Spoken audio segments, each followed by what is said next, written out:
Hello everyone, very good evening. I hope you are fine. आपके अपने YouTube channel expert classes by Manju ma'am में स्वागत एवं अभिनंदन है। स्टूडेंट, मैं आप लोगों के लिए इस बार मेजर होम साइंस का पेपर लेकर आई हूं, जो कि सेकेंड सेमेस्टर में आप लोगों को ऑब्जेक्टिव टाइप के क्वेश्चन स्टूडेंट पूछे जाएंगे। अभी तक expert classes by Manju ma'am के द्वारा आप लोगों का फर्स्ट यूनिट कंप्लीट हो गया स्टूडेंट, और प्रेजेंट टाइम में आप लोगों का सेकेंड यूनिट चल रहा है। सेकेंड यूनिट में भी आप लोगों का ऊन चल रहा है स्टूडेंट, ठीक है। तो स्टूडेंट, आप लोगों से एक छोटी सी हम्बल रिक्वेस्ट है कि इसी चैनल पे आप लोगों का पहले से को करिकुलर की क्लास लगी है, ठीक है। पहले से क्या है स्टूडेंट, आप लोगों को करिकुलर भी देना है। इस बार को करिकुलर का जो है ऑब्जेक्टिव आएगा, जिसमें आप लोगों को 77 भी क्लास है स्टूडेंट। 77 यूट्यूब पर पहले से अवेलेबल है वीडियो, जो आप जाकर वहां से अपनी तैयारी को बेहतर कर सकते हैं। उसके अलावा जो है फोर्थ सेमेस्टर के जो बच्चे हैं उनका भी को करिकुलर की क्लास का जो है 31 क्लास यहाँ यूट्यूब पर अवेलेबल है, वो भी पढ़ सकते हैं। इसके साथ साथ जो आपके सीनियर्स हैं, याद रखिएगा कि इसी चैनल पर क्या क्या है आपके स्टूडेंट, इसी चैनल पर आपका बीए, ठीक है स्टूडेंट, बीए और plus MA major home science की भी क्लास इस पर है स्टूडेंट।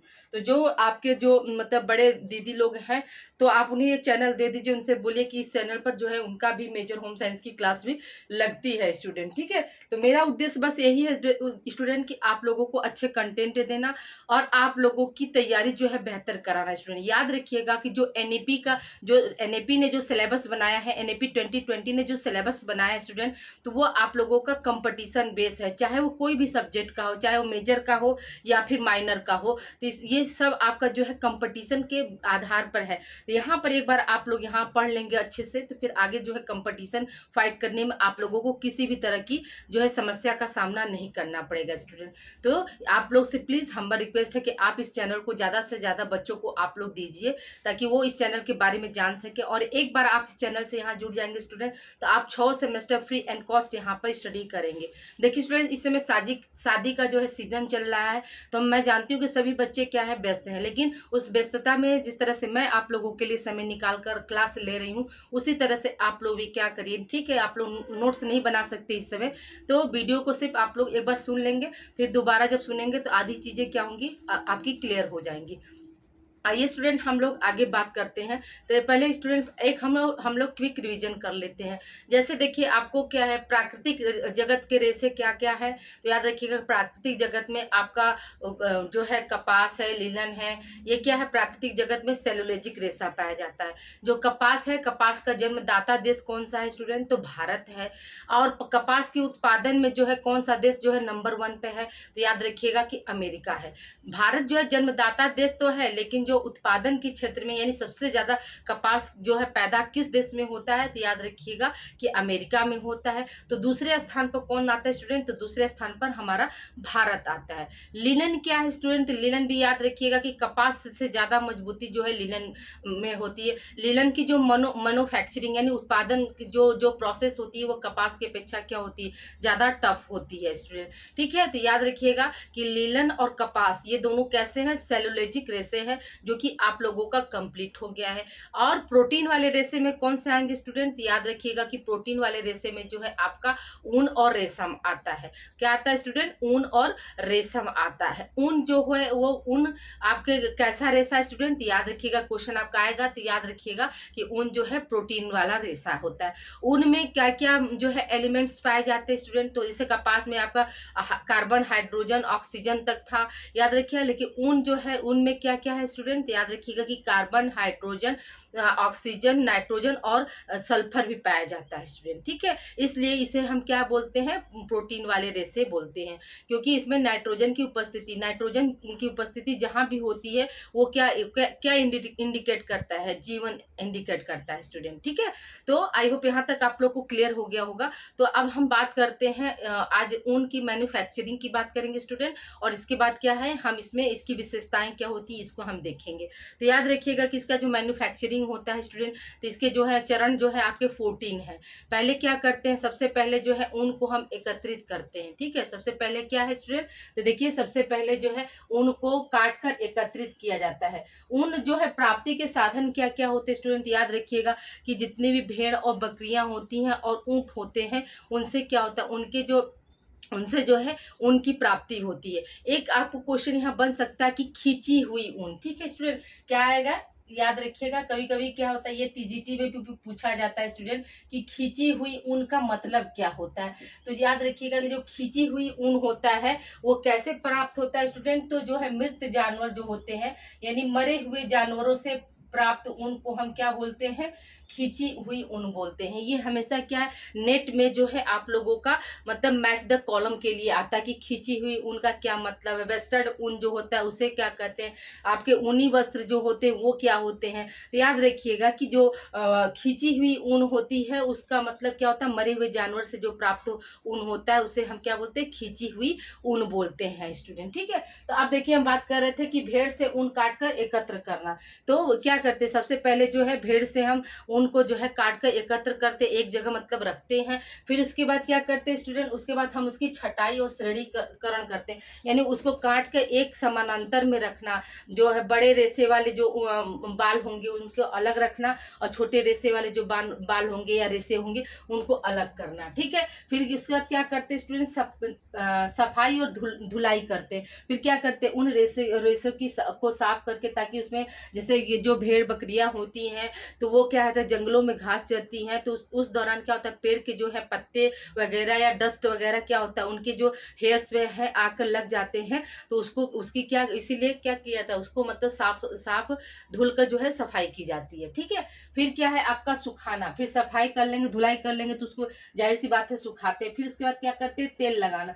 सूखने के बाद क्या होता है, वो बाल जैसे कड़े हो जाते हैं स्टूडेंट, उस पर ऑयल जो लगाते हैं वो क्या करता है, मॉइस्चराइजर का काम करता है। जैसे हम ठंडियों के दिनों में नहाने के बाद अगर अपनी स्किन को हम इसी तरह से छोड़ देंगे तो हमारा स्किन क्या होता है, कड़ा हो जाता है ना स्टूडेंट, रूखापन हो जाता है। उसी तरह से ऊन को जो है उसकी धुलाई और सफाई करने के बाद क्या करना पड़ता है, उसे जो है मतलब तेल लगाकर उसको मतलब सॉफ्ट बनाए। फिर सारे ऊन को क्या करते हैं, मिश्रित करना यानी मिलाते हैं। फिर क्या उसकी धुनाई की जाती है। मिलाने के बाद क्या होता है स्टूडेंट, उसकी धुनाई करते हैं। फिर क्या है, कंघी करना। सारे मतलब धुनाई करने के बाद क्या होता है, रेसे जैसे इधर उधर तितर बितर हो गए तो कंघी करके उनको हम क्या करते हैं, सुलझाते हैं। फिर क्या उसमें खींचना, खींचने के बाद उनका हम क्या करते हैं, कताई करते हैं। कताई से भी क्या होता है, बुनाई होता है स्टूडेंट। बुनाई के बाद क्या आता है स्टूडेंट, बुनाई के बाद आपका आता है कि भराई की जाती है। भराई करने के बाद क्या होता है, उस पर हम ब्लीचिंग और एवं रंगाई करते हैं। क्या करते हैं स्टूडेंट, ब्लीचिंग और रंगाई करते हैं। फिर क्या है आपका परिसज्जा, लास्ट में क्या करते हैं स्टूडेंट, हम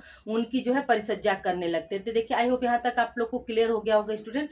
तो देखिए अब हम बात करते हैं ऊन की विशेषताओं के बारे में कि कौन कौन सी जो है विशेषताओं के कारण ऊन जो है उत्कृष्ट माना जाता है। सबसे पहले ऊन की विशेषता में क्या होता है स्टूडेंट, याद रखिएगा ये भौतिक विशेषता के अंतर्गत आता है, ठीक है। क्या है, भौतिक विशेषता के अंतर्गत आता है ये सब। तो याद रखिएगा, अभी इसको आप पहले समझ लेते हैं, अभी इसको रहने देते हैं। देखिए अब आपको यहाँ पर क्वेश्चन कैसे बनेगा स्टूडेंट, तो आपको रहेगा यहाँ पर क्वेश्चन में पूछा जा सकता है कि ऊन का उत्पादन की प्रक्रिया है, ठीक है, ऊन के उत्पादन की प्रक्रिया है। तो पहला ऑप्शन दे दिया तेल लगाना, ठीक है। दूसरा ऑप्शन दे देगा मिश्रित करना। तीसरा ऑप्शन दे दिया आपका ब्लीचिंग एवं रंगाई। और चौथा ऑप्शन दे देगा उपरोक्त सभी। तो हम क्या बताएंगे कि उपरोक्त सभी जो है ये क्या है, ऊन उत्पादन की जो है प्रक्रिया में आते हैं। और जो हमारे बच्चे टीजीटी पीजीटी की तैयारी कर रहे हैं तो उनके लिए क्या होता है स्टूडेंट, उनके लिए हमेशा जो है सीक्वेंस पूछता है। जैसे पूछ लेगा कि ऊन के उत्पादन की प्रक्रिया के प्रोसेस है, तो आपको याद रखना पड़ेगा कि पहले सबसे पहले हम क्या करते हैं, ऊन को काट कर मतलब सॉरी ऊन को काट कर एक जगह एकत्रित करते हैं। उसके बाद उनकी छटाई और श्रेणीकरण करना होता है। फिर क्या है, छपाई और धुलाई होती है। फिर उसके बाद सुखाना होता है। ये जितने स्टेप है आपको उसी तरह से 14 स्टेप है, तो 14 स्टेप जो है क्रम बाई क्रम आपको याद होना चाहिए, क्योंकि हमेशा क्या है इसी को पूछता है। जैसे कभी कभी क्या देगा, ऊन उत्पादन की प्रक्रिया पहले दे दिया आपका कंघी करना, जैसे ए नंबर दे दिया कंघी करना, बी नंबर दे दिया धुनाई, सी नंबर दे दिया बुनाई और डी नंबर दे दिया कताई। उसके बाद कह दिया कि इसको हम सीक्वेंस में करिए। तो पहले देखिए, पहले पे क्या है, पहले जो है कंघी करना था, तब ना धुनाई आता है। तो यानी ए जो है बी ऑप्शन पहले आ जाएगा, फिर ए ऑप्शन, फिर सी ऑप्शन, फिर डी ऑप्शन, ठीक है। यानी क्या हुआ, कंघी करना, धुनाई, फिर हो जाएगा कताई, तब हो जाएगा बुनाई, ठीक है। ये आपको समझ में आ गया होगा कि जो नेट वाले जो बच्चे हैं उनके में कैसे क्वेश्चन आएगा, या जो टीजीटी पीजीटी की जो तैयारी कर रहे हैं उनके लिए किस तरह से क्वेश्चन है तो इसी तरह से क्वेश्चन उनको पूछे जाते हैं स्टूडेंट। अब आइए हम बात करते हैं ऊन की विशेषताएं की। तो पहली ऊन की जो विशेषताएं होती हैं वो दो तरह की होती हैं। एक होता है आपका भौतिक गुण और दूसरा क्या होता है रासायनिक गुण।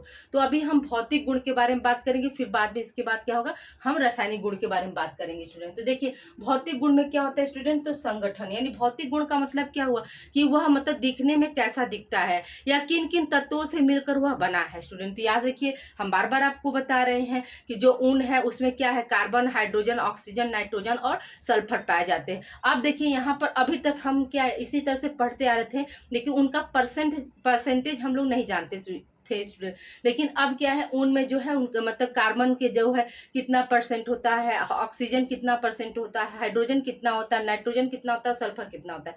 ये जो है आपके मोस्ट एग्जाम में पूछे जाते हैं स्टूडेंट। किसी भी कंपटीशन का एग्जाम आप दे रहे हैं, चाहे वो टीजीटी पीजीटी हो या यूजीसी नेट हो या फिर आपका एलटी ग्रेड हो, ये सब में क्या होता है आपका मतलब जो है ऊन मतलब ऊन के जो है मतलब कार्बन एलिमेंट्स कितने पाए जाते हैं, ये हमेशा एग्जाम में आपको पूछा जाता है। जो हमारे बच्चे बीए के हैं तो उनके भी एग्जाम में पूछे जाने की इस तरह के प्रश्न की संभावना बनती है। देखिए स्टूडेंट यहाँ पर हम आप लोगों को जो है टीजीटी पीजीटी यूजीसी नेट और एलटी ग्रेड से भी कलेक्शन लेकर आए हैं, ताकि आप लोगों जो बच्चे हमारे तैयारी कर रहे हैं वो बच्चे भी इस वीडियो को देखें और उनको इसका लाभ मिल सके। ठीक है, तो अब आइए देखिए बात करते हैं हम संगठन की। तो संगठन में देखिए ऊन में जो है कार्बन की मात्रा कितनी होती है स्टूडेंट, याद रखिएगा कि 49% होती। कितनी होती स्टूडेंट, 49% जो है कार्बन पाया जाता है। ऑक्सीजन कितना होता है स्टूडेंट, तो 24% होता है। नाइट्रोजन कितना होता है, तो 16% होता है स्टूडेंट।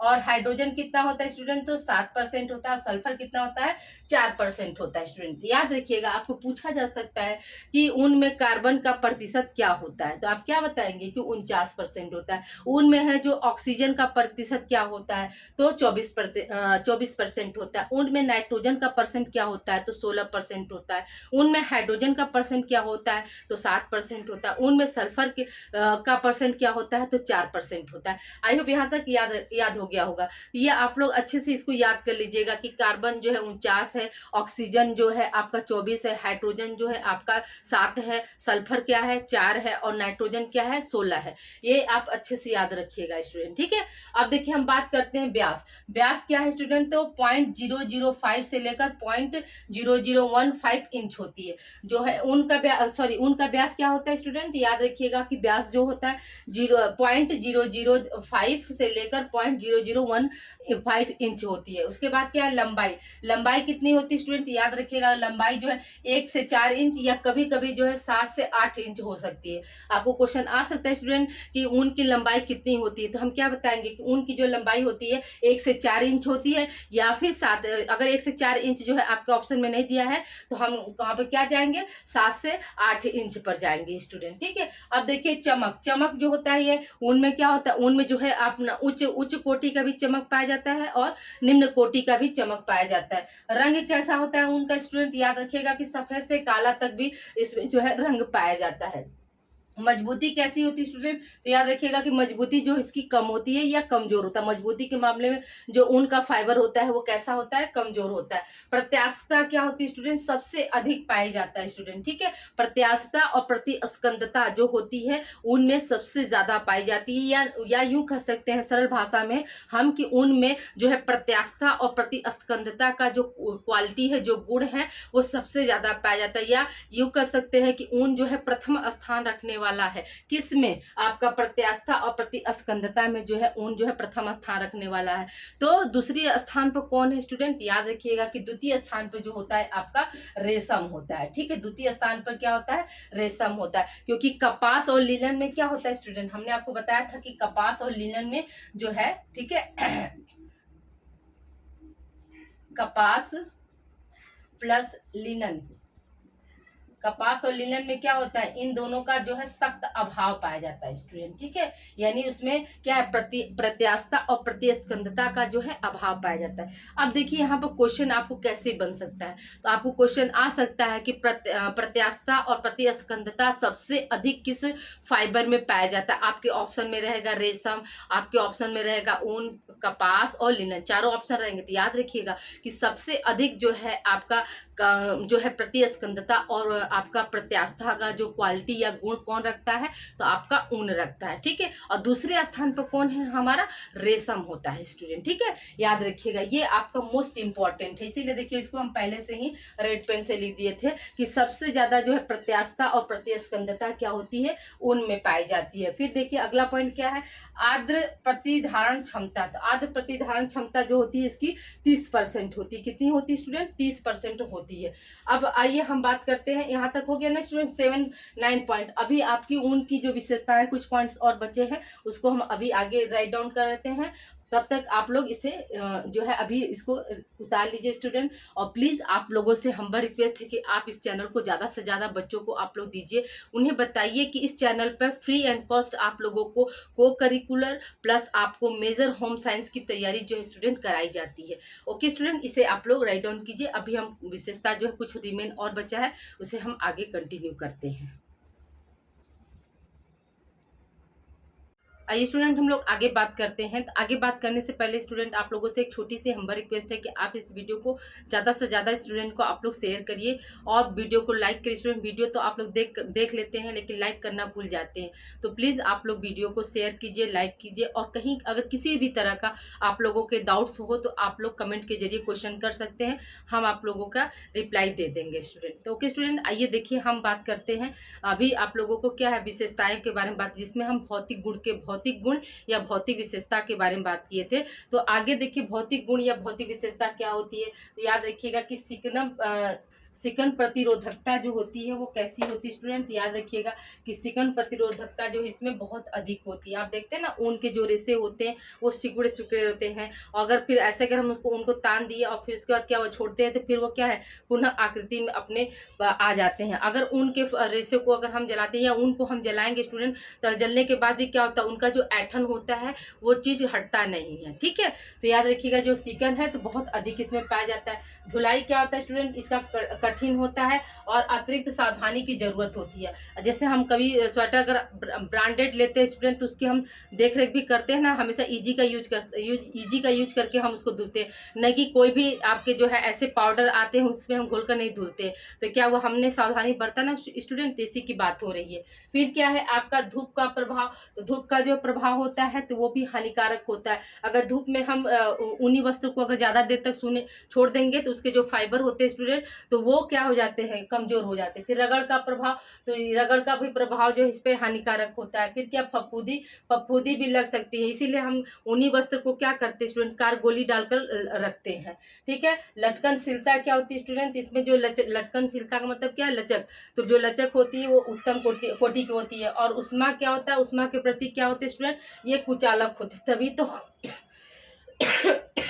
सॉरी स्टूडेंट, देखिए उष्मा क्या होते हैं, ये कुचालक होते हैं, तभी तो ये हमारी बॉडी को गर्म रखने का जो है मतलब कार्य करते हैं। ऊनी वस्त्र जो है क्या करते हैं, हमारे ठंडियों में ठंडियों से हमारी बॉडी की रक्षा करते हैं, ठीक है। अब देखिए हम बात करते हैं रासायनिक गुण की। तो रासायनिक गुण में क्या है स्टूडेंट, अम्ल का प्रभाव। तो अम्ल का प्रभाव क्या होता है स्टूडेंट, याद रखिएगा कि जो सांद्र एसिड होते हैं उनका जो है उनका जो प्रभाव जो है उन पर अधिक पड़ता है, लेकिन वहीं पर अगर डाइल्यूट एसिड है यानी तनु अम्ल है तो उनका प्रभाव नहीं पड़ता। तनु अम्ल में ही क्या करते हैं, उनको रंगा जाता है, यानी एसिडिक डाइट में जो है उनके फाइबर्स को क्या करते हैं, रंगते हैं। तो देखिए अम्ल का प्रभाव क्या है स्टूडेंट, तो देखिए तीव्र व साद्र अम्ल से ये नष्ट हो जाते हैं और तनु अम्ल का कोई भी प्रभाव इन पर नहीं पड़ता है, ठीक है। तनु अम्ल का क्या है, कोई भी प्रभाव उन पे नहीं पड़ता है। फिर क्या है क्षार का प्रभाव। क्षार का प्रभाव भी क्या होता है स्टूडेंट, तो हानिकारक होता है। क्षार में अगर उनको हम डाल देते हैं सांद्र बेस में अगर हम इसको डाल देते हैं स्टूडेंट, तो उस दौरान हम देखेंगे कि उनके जो फाइबर होते हैं वो नष्ट ही नहीं होंगे, वो गल जाते हैं स्टूडेंट, ठीक है। फिर क्या है रंगों का प्रभाव। तो रंगों के प्रभाव में भी हमने आपको बताया कि जो उनके जो फाइबर होते हैं उनकी रंगाई क्या है, एसिडिक माध्यम में हम करते हैं, ठीक है। तो यहाँ पे देखिए अम्लीय रंगों के प्रति क्या होता है, उनके रेशों का गहरा संबंध होता है, ठीक है। यानी अम्लीय रंगों के प्रति जो है उनका गहरा संबंध होता है, या यूं कह सकते हैं कि ऊन क्या है, अम्लीय एसिड के प्रति क्या होता है, लवर्स होते हैं, तो अम्लीय एसिड का जो है उसमें कोई प्रभाव नहीं पड़ता है। फिर क्या, इसे क्षारीय व वेट रंग में भी रंगा जाता है, यानी अम्लीय के अलावा क्या है, रंगने के लिए क्या करते हैं स्टूडेंट, क्षारीय और वेट रंग में भी क्या कर सकते हैं, उनको हम रंग सकते हैं। फिर क्या, विरंजक का प्रभाव, तो तीव्र विरंजक में क्या होता है स्टूडेंट, इनका हानिकारक प्रभाव पड़ता है, उनके जो फाइबर होते हैं वो नष्ट हो जाते हैं। ठीक है, यहाँ पे क्या है, तीव्र विरंजक हानिकारक होता है। ठीक है, पसीने का प्रभाव, तो कोई प्रभाव नहीं पड़ता है स्टूडेंट, पसीने का क्या है, उन पर कोई भी किसी भी तरह का प्रभाव नहीं पड़ता है स्टूडेंट। आई होप आज की क्लास आप लोगों को समझ में आ गई होगी स्टूडेंट। तो प्लीज आप लोगों से हमारा रिक्वेस्ट है कि आप इस वीडियो को ज्यादा से ज्यादा बच्चों को आप लोग ये वीडियो दीजिए। आज क्या है, आप लोगों का ऊन कंप्लीट हो गया, और अगला लेक्चर आपका क्या होगा स्टूडेंट, तो रेशम का होगा। अगला लेक्चर क्या है, रेशम का है। तो रेशम के बारे में भी हम आपको देखिए थोड़ा सा इंट्रोड्यूस करा दे रहे हैं। रेशम जो है प्राकृतिक जगत का जो है मतलब सबसे लंबा रेशा है। लंबे रेशे को हमने शुरुआत में क्या बताया था स्टूडेंट, आपको क्या बताया था, लंबे रेशे को हमने बताया था स्टूडेंट की फिलामेंट कहते हैं। क्या कहते हैं स्टूडेंट, फिलामेंट कहते हैं। लंबे रेशे को हम क्या कहते हैं, फिलामेंट कहते हैं। और छोटे रेशे को हम क्या बोलते हैं स्टूडेंट, आपका स्टैपल बोलते हैं। क्या बोलते हैं, स्टैपल बोलते हैं स्टूडेंट। ठीक है, छोटा रेशा स्टैपल किसका होता है स्टूडेंट, याद रखिएगा कि कपास का होता है। किसका होता है स्टूडेंट, कपास का। और फिलामेंट रेशा किसका होता है स्टूडेंट, रेशम का होता है। किसका होता है, रेशम का होता है। तो आई होप यहाँ तक आप लोग को क्लियर हो गया। आपको यहाँ पे एक क्वेश्चन बन सकता है कि जो है फिलामेंट रेशे से किस तरह के वस्त्र बनाए जाते हैं, तो हम क्या बताएंगे कि रेशमी वस्त्र बनाए जाते हैं। और स्टेपल वाले रेशे से कैसा वस्त्र बनता है स्टूडेंट, तो आपके सूती वस्त्र बनते हैं। ठीक है, रेशम जो है, रेशम का जन्मदाता देश कौन है स्टूडेंट, तो याद रखिएगा कि चीन है। रेशम का जन्मदाता देश कौन है स्टूडेंट, तो चीन है। और कपास का जन्मदाता देश कौन है स्टूडेंट, तो भारत है। ठीक है, और कपास के उत्पादन में कौन सा स्थान भारत रखता है, तो दूसरा रखता है। पहला कौन रखता है स्टूडेंट, अमेरिका रखता है। स्टूडेंट याद रखिएगा, इतना हम आप लोगों को एक एक चीज हम कंठस्थ करा देंगे कि आप लोगों को रटने की भी जरूरत नहीं होगी स्टूडेंट। सिर्फ आप लोग 2 से 3 बार सिर्फ क्या है, वीडियो को आप लोग सुन लीजिए, तो मैक्सिमम पोर्शन जो है आप लोगों का जो है कंप्लीट हो जाएगा। इसी तरह से ओरल आप याद रख लेंगे कि जो है कपास जो है, कपास का जन्मदाता देश भारत है। रेशम का जन्मदाता देश क्या है, चीन है। रेशम जो होता है वो किससे प्राप्त किया जाता है, तो शहतूत के पेड़ पर जो कीड़े होते हैं स्टूडेंट, उससे प्राप्त किया जाता है। ठीक है, रेशम जो है मतलब कैसा है, इससे किस तरह के वस्त्र बनाए जाते हैं, तो बहुत ही आकर्षक वस्त्र बनाए जाते हैं। रेशम जो होता है कितने तरह का होता है, तो 2 तरह का होता है। एक होता है उत्पादित रेशम और दूसरा होता है स्वनिर्मित रेशम। क्या होता है स्टूडेंट, उत्पादित रेशम और दूसरा होता है स्वनिर्मित रेशम। उत्पादित रेशम भी क्या होता है, पहले तो मेन में आपका हो गया कि 2 तरह को होते हैं, एक होता है उत्पादित और दूसरा होता है स्वनिर्मित। उत्पादित में कितने तरह के होते हैं, तो उत्पादित भी 2 तरह का होता है, एक होता है लपेटा हुआ रेशम, एक होता है कटा हुआ रेशम। उसी तरह से स्वनिर्मित में भी क्या होते हैं, उसके 3 तरह के होते हैं, मूंगा, टसर और एरी। मूंगा, टसर और एरी। ठीक है स्टूडेंट, तो ये सब थोड़ा सा क्या था, आपके रेशम से संबंधित जानकारी थी। तो अगला लेक्चर जो होगा आप लोगों का रेशम रहेगा स्टूडेंट। फिर उसके बाद क्या हो जाएगा, आपका प्रोटीन वाले भी रेशे खत्म हो जाएंगे। ठीक है, अभी क्या है, सेलुलोजिक रेशे भी आप लोगों ने पढ़ लिया, अब क्या है उन रेशम पढ़ लेंगे, तो ये आपका प्रोटीन वाला रेशा भी कंप्लीट हो जाएगा। ओके स्टूडेंट, मिलते हैं हम अगली क्लास में। अगली क्लास आप लोगों की क्या होगी, रेशम से होगी। तब तक अपना ध्यान रखिएगा। Thank you for watching. Please आप लोग वीडियो को ज़्यादा से ज़्यादा बच्चों को आप लोग शेयर कीजिए स्टूडेंट। ओके, मिलते हैं हम अगली क्लास में। इसे आप लोग राइट डाउन कर लीजिए।